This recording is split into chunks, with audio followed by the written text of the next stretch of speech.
At one time, Harry Potter was one of the largest intellectual properties on the planet. There isn't a millennial alive who hasn't been exposed to Harry Potter in some way or another, whether it be the books, movies, or video games. So while escaping the boy who lived was impossible 20 years ago, it seems like Harry Potter's influence is waning. Now to find out why, let's compare it to another popular franchise, Star Wars. Star Wars is probably the most comparable to the Harry Potter series. Both were a brainchild of mainly one individual, there's a similar amount of movies, and there are tons of toys and merchandise. The two even have their own sections at major theme parks. To see where Harry Potter went wrong, let's start with the movies. With the Harry Potter movies, there was basically one movie released every year and a half. This made sense with the movie starring a bunch of child actors, but because of the rate in which the movies were released, the creative will was tapped relatively quickly. Sure, each Harry Potter movie was a wild success, but in the grand scheme of media, 10 years is a short amount of time. With Star Wars took around 6 years to complete the original trilogy, and those 3 movies would go on to embed themselves into the imagination of children across multiple generations.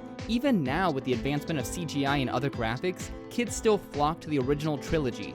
And then 20 years later, George Lucas would revisit the universe with the prequels, and now 20 years later, we even have more movies. Each set of Star Wars films sat and stewed within the public consciousness so that when the next iteration of films released, the hype was there. For Harry Potter, there's been talks of a reboot which reeks of desperation when the original films came out not that long ago. And then Harry Potter has its Fantastic Beasts series, which seems to do worse and worse at the box office with each release. But we'll talk more about what's hurting the Fantastic Beasts later on in this video. For now, let's move on to the video games. Video games are an incredibly important part to a franchise. Reading a book or watching a movie is a passive experience, but playing a video game puts you into the action. You step into the shoes of Harry Potter and explore Hogwarts yourself. But the issue with the Harry Potter games is that they're all basically loose adaptations of the movies. Just look at the list of Harry Potter video games, the only one not tied to a movie is like the Quidditch game. Compared to Star Wars, Harry Potter's video game issues become clear. Star Wars goes beyond the movies to make fun games, from introducing a new character like Dash Rendar in Star Wars Shadow of the Empire, to a prequel starring one of the series' favorite characters in Star Wars Bounty Hunter, to one of the hardest racing games ever created in Star Wars Pod Racing.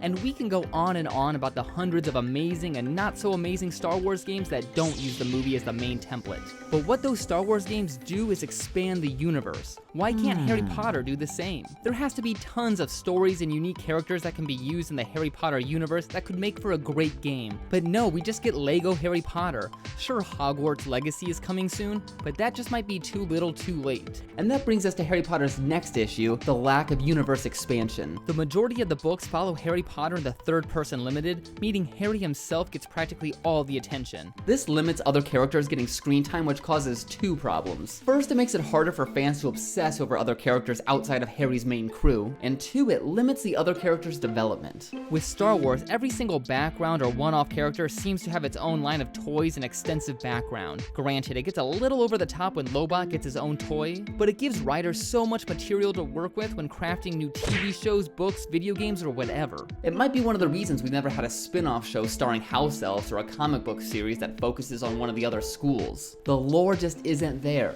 but it could be. Harry Potter has the history and the characters. There's so much opportunity, but maybe J.K. Rowling just isn't interested in doing that much work. Granted, George Lucas did have some skin in the game with his merchandising rights, and I'm sure no film studio will ever make that sort of oversight again. Now, Harry Potter has been trying to rekindle interest with the Fantastic Beasts series, but audiences just don't seem to be turning out as the latest installment barely made $400 million at the box office. While still respectable, each mainline Harry Potter movie made between $800 to $900 million, with Deathly Hallows Part 2 taking home over $1 billion. The reason Fantastic Beasts is struggling could be in the name itself. It'd be like if George Lucas named the original Star Wars trilogy Luke Skywalker. How would that help when George Lucas released the prequels? Spoiler alert, it wouldn't. A successful franchise needs brand recognition. Brand recognition. Brand recognition. People fell in love with Harry Potter, not the Fantastic Beasts. If Warner Brothers wants to do more with this series, they're going to run into this issue time and time again.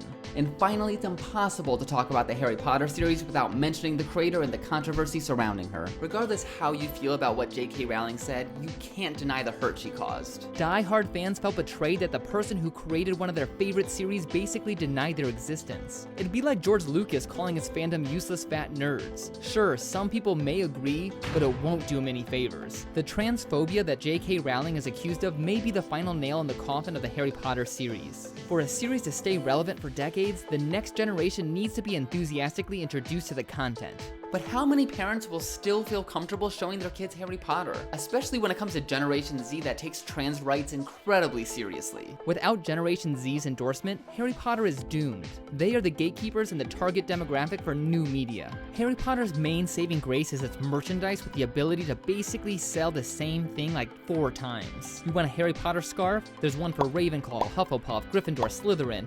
Repeat this for t-shirts, pins, wands, whatever. Physical goods are where a brand makes the most amount of money. As long as there's folks clamoring for a necklace of a Thunderbolt, then the Harry Potter franchise will survive. And to ensure that people still want the goods, there has to be something that keeps Harry Potter in people's minds. And without something that exists outside the main Harry Potter books or movies, it's going to be an uphill battle.